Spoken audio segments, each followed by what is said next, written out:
Welcome to my channel Shiv Prakash classes. दोस्तों आज हम मेल रिप्रोडक्टिव सिस्टम के विषय में पढ़ेंगे, जिसे पुरुष जनन तंत्र कहा जाता है।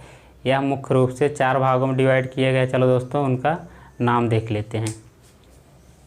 सबसे पहले टेस्टिस है, दूसरे नंबर पर एक्सेसरी डक्ट है,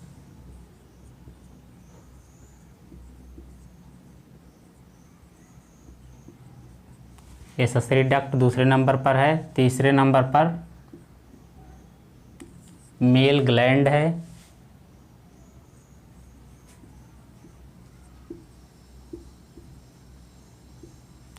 चौथे नंबर पर एक्सटर्नल जेनिटैलिया है।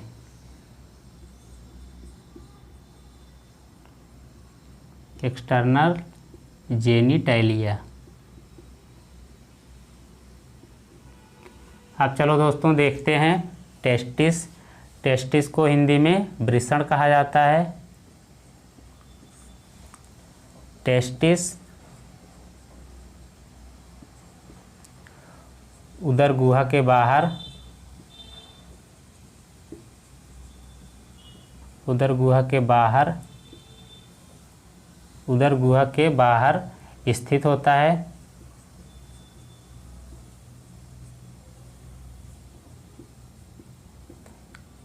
अब इसका दोस्तों जिसमें टेस्टिस या वृषण स्थित होता है उस संरचना को क्या कहा जाता है?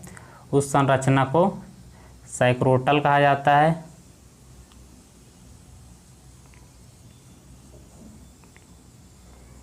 सैक्रोटल कहा जाता है। हिंदी में इसे दोस्तों वृषण कोश कहा जाता है।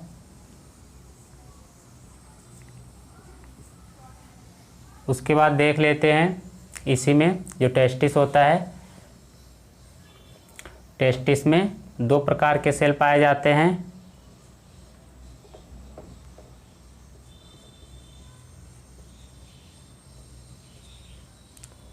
दो प्रकार के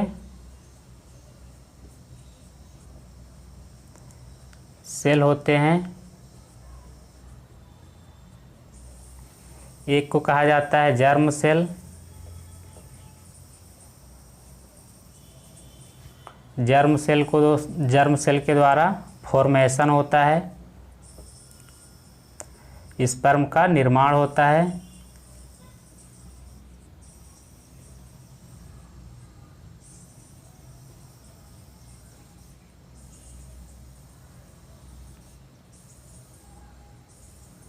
स्पर्म का निर्माण दोस्तों कहाँ पर होता है? आपको बताना है। जर्म सेल के द्वारा स्पर्म का निर्माण होता है। आप लोग इसे नोट डाउन कर लीजिए।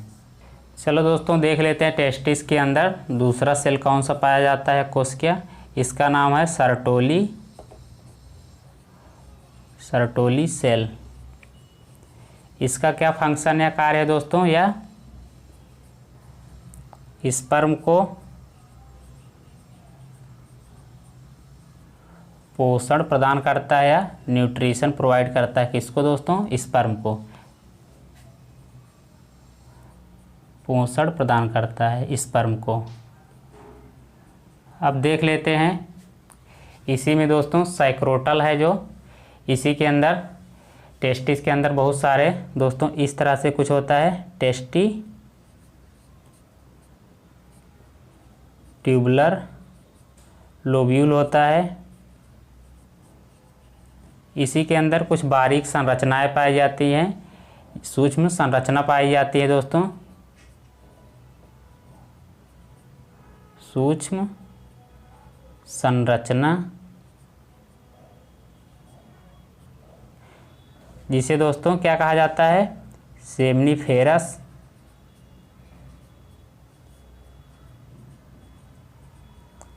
ट्यूब्यूल कहा जाता है।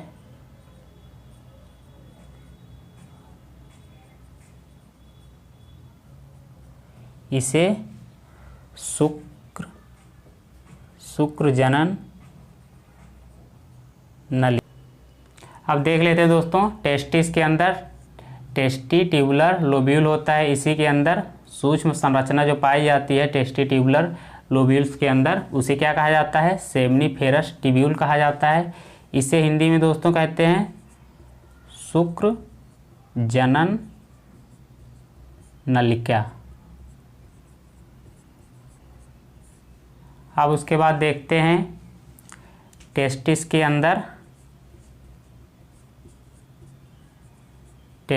अंदर दोस्तों सेल पाया जाता है, उसका क्या नाम है?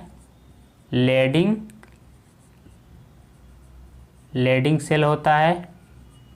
इसी में एंड्रोजन हार्मोन बनता है। एंड्रोजन हार्मोन बनता है। इसी में दोस्तों टेस्टिस्टेरोन का निर्माण होता है।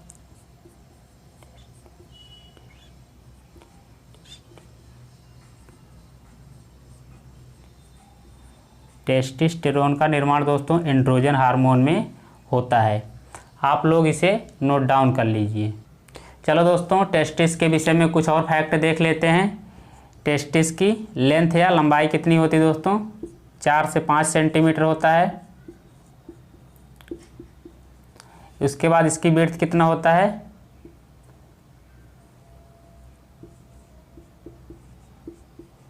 2 से 3 सेंटीमीटर होता है।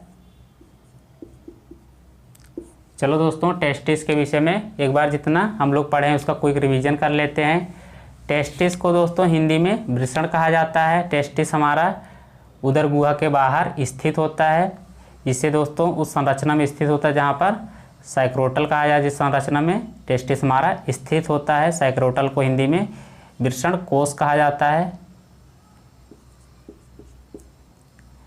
साइक्रोटल में स्थित होता है, हिंदी में वृषण कोश कहा जाता है। टेस्टिस में 2 प्रकार के सेल होते हैं। पहले सेल का नाम है जर्म सेल, इसमें स्पर्म का निर्माण होता है। दूसरा होता है सर्टोली सेल, यह दोस्तों स्पर्म को न्यूट्रिशन प्रोवाइड करता है या स्पर्म को पोषण प्रदान करता है। अब देखते हैं टेस्टिस में टेस्टी ट्यूबर लोब्यूल पाया जाता है। इसी के अंदर कुछ बारीक संरचना होती है, सूक्ष्म या बारीक संरचना होती है। सूक्ष्म संरचना का क्या नाम है दोस्तों? सेमनीफेरस ट्यूब्यूल, इसे शुक्र जनन नलिका कहा जाता है। टेस्टिस के अंदर एक प्रकार का सेल होता है, उसे लैडिंग सेल कहा जाता है। इसी में एंड्रोजन हार्मोन बनता है, जिसे दोस्तों टेस्टिस्टेरोन हार्मोन कहा जाता है। आप लोग इसे नोट डाउन कर लीजिए। अब देखते हैं दोस्तों दूसरा मेल रिप्रोडक्टिव सिस्टम का पार्ट है जो एसेसरी डक्ट है। ये भी दोस्तों साइक्रोटल में स्थित होता है या वृषण कोश कह सकते हैं हिंदी में। वृषण कोश में स्थित होता है।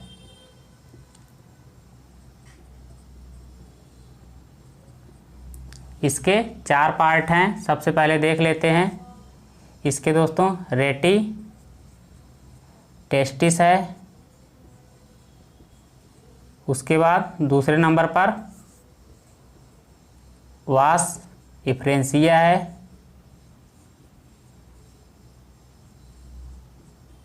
वास इफ्रेंसिया है। तीसरे नंबर पर दोस्तों एपिडिमाइमिस है।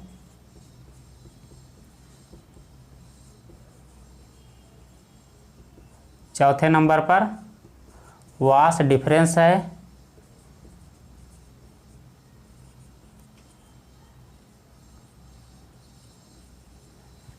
उसके बाद देख लेते हैं इसका हिंदी, इसे कहते हैं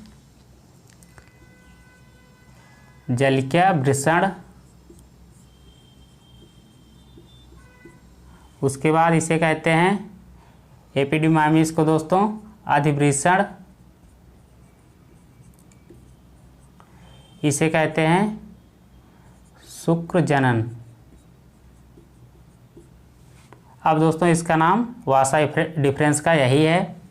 अब देख लेते हैं ये सब कहाँ पे स्थित होती हैं? वृषण कोश में स्थित होती हैं। वृषण कोश में या साइक्रोटल में स्थित होती हैं। अब देखते हैं इन सब के माध्यम से जो साइक्रोटल होता है, वृषण कोश होता है, कोश से स्पर्म कहाँ जाता है दोस्तों? उदर गुहा में जाता है। वृषण कोश से स्पर्म उदर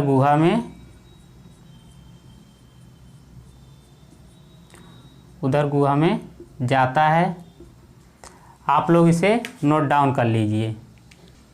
अब दोस्तों देख लेते हैं मेल रिप्रोडक्टिव सिस्टम का तीसरा पार्ट, जिसका नाम है मेल ग्लैंड। अब देखते हैं इसका नाम। इसमें सबसे पहले सेमिनल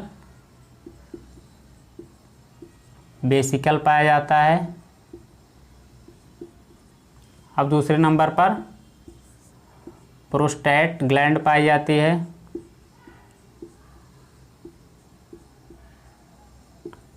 तीसरे नंबर पर बल्बो यूरेथ्रल पाया जाता है। अब देखते हैं इसमें दोस्तों जो हमारा स्पर्म होता है कुछ समय के लिए स्टोर होता है। सेमिनल वेसिकल में हमारा स्पर्म स्टोर होता है।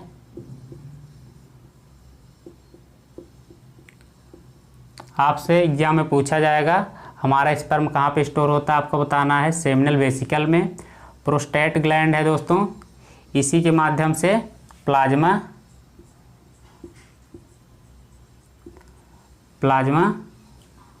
सेमिनल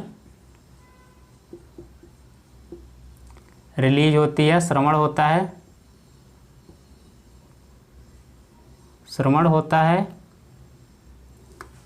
इसी में दोस्तों प्लाज्मा सेमिनल में क्या पाया जाता है, कुछ मात्रा में फ्रक्टोज पाया जाता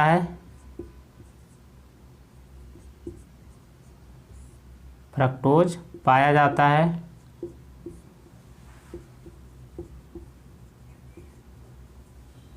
एक बार चलो रिवीजन कर लेते हैं। मेल ग्लैंड के विषय में पढ़ रहे थे। सेमिनल वेसिकल एक जोड़ी होता है, एक जोड़ी या वन पेयर होता है। उसके बाद देखते हैं सेकंड नंबर पर प्रोस्टेट ग्लैंड होती है। इसमें के द्वारा दोस्तों प्लाज्मा सेमिनल रिलीज होता है, जिसमें फ्रक्टोज पाया जाता है। तीसरे नंबर पर है दोस्तों बल्बो यूरेथ्रल। आप लोग इसे नोट डाउन कर लीजिए। चलो दोस्तों मेल रिप्रोडक्टिव सिस्टम का चौथा पार्ट देखते हैं। इसका नाम है एक्सटर्नल जेनिटैलिया। अब देखते हैं इसके विषय में। एक्सटर्नल जेनिटैलिया जो है दोस्तों, इसमें दो पार्ट होता है। इसमें दोस्तों पहला होता है ग्लैंस पेनिस होता है। दूसरे पार्ट का नाम है दोस्तों फोर स्किन।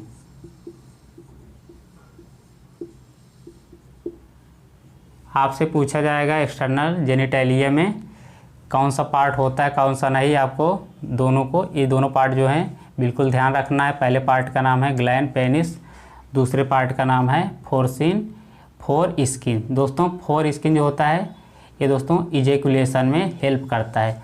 दोस्तों मैं अपना वीडियो यहीं पिन करना चाहता हूँ। आप लोग को हमारा वीडियो अच्छा लगा तो इसे शेयर कीजिए, सब्सक्राइब कीजिए। आप सभी मित्रों का धन्यवाद।